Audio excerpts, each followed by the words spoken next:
क्या आप जानते हैं कि अंग्रेजों के खिलाफ लड़ाई लड़ने वाला पहला शख्स एक मुसलमान था। मुसलमानों ने ही भारत की आज़ादी के लिए सबसे पहले हथियार उठाए।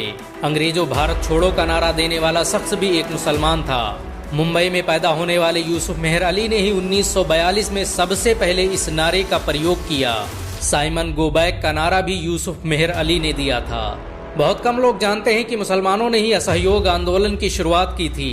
1920 में खिलाफत आंदोलन के दौरान मोहम्मद अली जौहर और मौलाना अबुल कलाम आजाद ने सबसे पहले अंग्रेजी सामान का बहिष्कार करने की रणनीति बनाई, जो कुछ ही दिनों में पूरे भारत में फैल गई। असहयोग आंदोलन में मुसलमानों ने बढ़ चढ़कर हिस्सा लिया। भारत के सबसे बड़े शुगर व्यापारी हाजी सबू सिद्दीक ने अपनी शुगर फैक्ट्री पूरी तरह बंद कर दी। ये फैक्ट्री इतनी बड़ी थी कि इसके द्वारा बनाई गई शुगर पूरे इंग्लैंड में इस्तेमाल की जाती थी।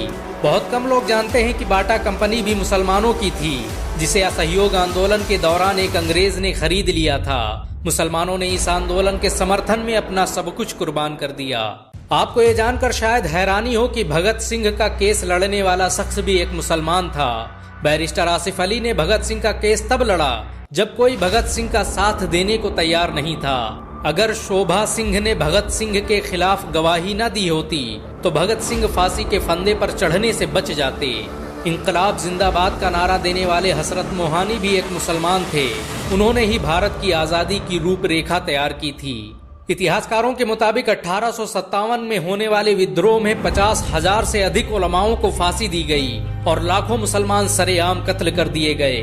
1857 में दिल्ली से लेकर कलकत्ता की रोड पर कोई ऐसा पेड़ नहीं था जिस पर मुस्लिम उलमाओं की लाशें न टंगी हों। मुसलमानों ने ही भारत की आज़ादी के लिए पहली जंग लड़ी। मैसूर के सुल्तान हैदर अली और उसके बेटे टीपू भारत की आज़ादी के लिए शहीद होने वाले पहले शासक थे। मशहूर क्रांतिकारी अशफाकुल्लाह खान सबसे कम उम्र में फांसी पाने वाले भारत के पहले व्यक्ति थे। औरंगजेब के शासनकाल में अंग्रेज कभी भारत में दाखिल न हो सके। बहुत कम लोग जानते हैं कि जय हिंद का नारा एक मुसलमान आबिद हसन सफानी ने दिया था। ये नारा आज भी भारतीय सेना और शासकीय प्रणाली में सम्मान स्वरूप इस्तेमाल किया जाता है। तिरंगे का निर्माण करने वाली सुरैया तैयब जी भी एक मुसलमान थी। उन्होंने ही भारत के राष्ट्रीय ध्वज को वर्तमान रूप दिया था। हैदराबाद में जन्मी सुरैया तैयब जी के जरिए बनाया गया तिरंगा आज भी पूरे भारत में लहरा रहा है। मुसलमानों ने भारत के लिए जो किया वो आज तक कोई नहीं कर पाया। कानपुर में पैदा होने वाले अजीमुल्लाह खान ने ही मादरे वतन भारत की जय का नारा दिया था, जिसमें बाद में कुछ सांप्रदायिक लोगों ने माता शब्द जोड़ दिया। आपको ये जानकर शायद हैरानी हो कि भारत का पहला राष्ट्रीय गीत अजीमुल्लाह खान ने ही लिखा था। बहुत कम लोग जानते हैं कि मौलाना कासिम नानोतवी ने दारुल उलूम देवबंद की स्थापना अंग्रेजों को भारत से निकालने के लिए की थी। इस मदरसे का मकसद देश में ऐसे नौजवानों को पैदा करना था जो भारत की आज़ादी में योगदान दे सकें। रेशमी रुमाल आंदोलन की शुरुआत करने वाले मौलाना महमूदुल हसन और मौलाना उबैदुल्ला सिंधी दारुल उलूम देवबंद के ही छात्र थे। मौलाना उबैदुल्ला सिंधी ने सुभाष चंद्र बोस के साथ मिलकर भारत की पहली अस्थायी सरकार की स्थापना की थी और वह भारत के पहले गृह मंत्री भी थे। आपको ये जानकर शायद हैरानी हो कि मौलाना महमूदुल हसन ने ही 1920 में गांधी को महात्मा का लक़ब दिया। उनका ये नाम इतना मशहूर हुआ कि गांधी पूरी दुनिया में महात्मा गांधी के नाम से पुकारे जाने लगे। महमूदुल हसन ने ही हकीम अजमल खान के साथ मिलकर 1920 में जामिया मिलिया इस्लामिया यूनिवर्सिटी की स्थापना की थी, ताकि भारतीय शिक्षा तंत्र को अंग्रेजों के चंगुल से आजाद करवाया जा सके। आपको ये जानकर शायद हैरानी हो कि काला पानी जैसी दर्दनाक सजाओं को पाने वाले 90% से अधिक लोग मुसलमान थे। अंडमान निकोबार में आज भी सबसे ज्यादा कब्रें मुसलमानों की हैं। मुसलमानों के अलावा दूसरे लोगों ने काला पानी से बचने के लिए न सिर्फ माफीनामे लिखे बल्कि अंग्रेजों की मुखबरी भी की। मुसलमानों ने ही अंग्रेजों के खिलाफ सबसे पहले हथियार उठाए। 1772 में शाह अब्दुल अजीज ने अंग्रेजों के खिलाफ फतवा देते हुए ऐलान किया कि अंग्रेजों की गुलामी हराम है और हर मुसलमान पर फर्ज है कि वो अपने मुल्क और देश की आज़ादी के लिए खुद को कुर्बान कर दे। 1857 में होने वाले विद्रोह की प्लानिंग एक मुसलमान मौलवी अहमदुल्ला शाह ने की थी। वो भारत के अकेले इंसान थे जिन पर अंग्रेजों ने 50,000 रुपये का इनाम रखा था। ये रकम इतनी बड़ी थी कि राजा जगन्नाथ ने पैसों की लालच में आकर अहमदुल्ला शाह अब्दाली की मुखबरी कर दी और अंग्रेजों ने उन्हें शहीद कर दिया। बहुत कम लोग जानते हैं कि 1857 में शहीद होने वाले 90% लोग मुसलमान थे। जालियांवाला बाग में जनरल डायर की गोलियों का निशाना बनने वाले अधिकतर लोग मुसलमान थे। भारत की आजादी का नेतृत्व करने वाले संगठन इंडियन नेशनल कांग्रेस के 9 से अधिक प्रेसिडेंट मुसलमान रहे। गांधी जी ने अफ्रीका में जहां वकालत की पढ़ाई की, वो कॉलेज भी एक भारतीय मुसलमान का था और वह जब भारत आए तो उन्होंने आजादी के लिए अली ब्रदर्स के साथ काम करना शुरू किया, जो कि मुसलमान थे। बहुत कम लोग जानते हैं कि 1921 में केरल के मुसलमानों द्वारा अंग्रेजों के खिलाफ लड़ी गई जंग में 3000 से अधिक मुसलमान शहीद हुए और 50,000 मुसलमानों को जेल में कैद कर दिया गया।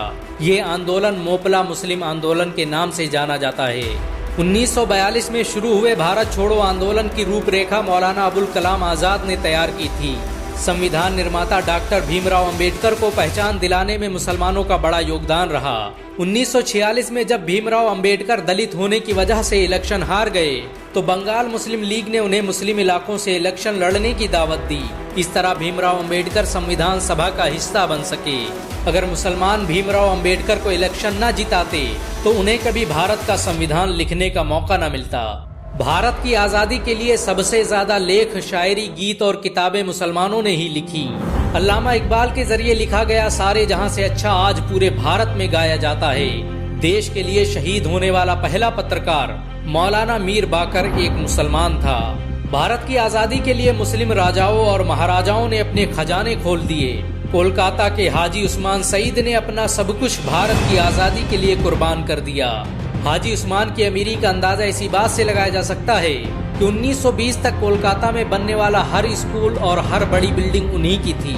कोलकाता के पहले सुपर स्टोर कैश बाजार की बुनियाद हाजी सईद ने ही रखी थी, लेकिन बाद में उन्होंने अपनी सारी दौलत देश को दान कर दी और खुद एक किराए के घर में रहने लगे। अमीर हमजा और यूसुफ हबीब मरफानी जैसे मुसलमानों ने अपनी अरबों रुपये की संपत्ति देश की आजादी के लिए दान कर दी। सुभाष चंद्र बोस द्वारा अफगानिस्तान में स्थापित की गई सरकार में 9 में से 5 मंत्री मुसलमान थे। भारत की आजादी के लिए देश भर में मौजूद मस्जिदों को किले की तरह इस्तेमाल किया गया। इन मस्जिदों में सुबह शाम हर वक्त भारत की आजादी के लिए ऐलान हुआ करते थे। आजादी के वक्त कोई मस्जिद ऐसी नहीं थी जिसकी दीवारों पर मुसलमानों का खून न लगा हो। इन सब के अलावा करोड़ों ऐसे मुसलमान हैं जिन्होंने भारत की आजादी और उसकी अस्मिता के लिए अपना सब कुछ कुर्बान कर दिया। सच तो ये है कि भारत की आजादी मुसलमानों के बगैर मुमकिन न थी। अंग्रेज कहा करते थे कि अगर मुसलमान न होते तो हम आज भी भारत पर राज कर रहे होते। अगर एक भारतीय मुसलमान होने के नाते आपको गर्व महसूस हुआ हो तो इस वीडियो को लाइक और शेयर जरूर करें। ऐसी और वीडियो को देखने के लिए हमारे चैनल को सब्सक्राइब करें, घंटा जरूर दबाएं।